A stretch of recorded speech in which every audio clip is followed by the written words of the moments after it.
тиреген улуу тоолор, табиятка көр кошуп турган өңгүлөр, айтор ондоп саналган тарыхый жайларды мекендешибиз Азамат Жаналиев кыдырып чыккан.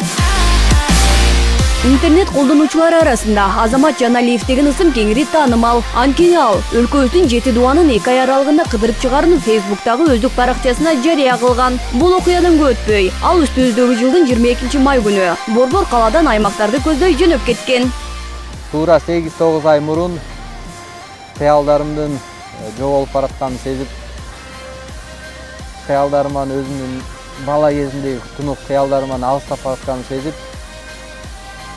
бир да кадам жакындабаганымды сездим дагы. Анан күндөрү эртең деп отурбай мен бүгүн баштайм деп анан ошондон башталды.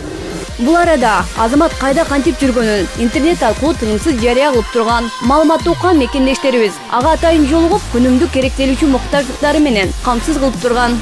Буюктардын ичинен колуман келсе, эгерде чыгып калса демөөрчү таап, 5 жылдык, 6 жылдык чогуу иштей турчу демөөрчүлөрдөн чыгып калса, алардан таап, тамак аш маселеси. Бул негизги чындыгында чоң өтө көйгөйлүү маселе. Документтерден тышкары ушу тамак аш маселеси да көйгөйлүү. Бирок эгерде анын баарын ойлонуп отурсак, жакынкы 10 жылда эч жакка чыга албайм да.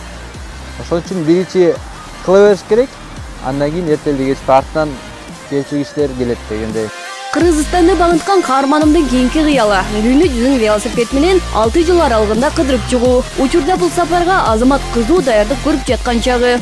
Учурда дүйнөдөгү кырдаал да аябай күчтүү болуп атат, аябай катуу болуп атат десек болот.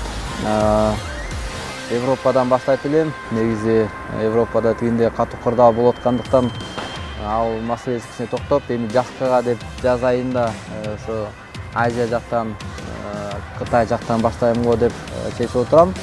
4260 чакырымды 62 күндө велосипед менен басып өткөн Азамат өлкөбүздө улуттук рекорд койду. Бул каарманым үчүн чек эмес. Ал келечекте ысык көлгө жумуктогудай эс алуучу хан сарайды курууну максат кылат.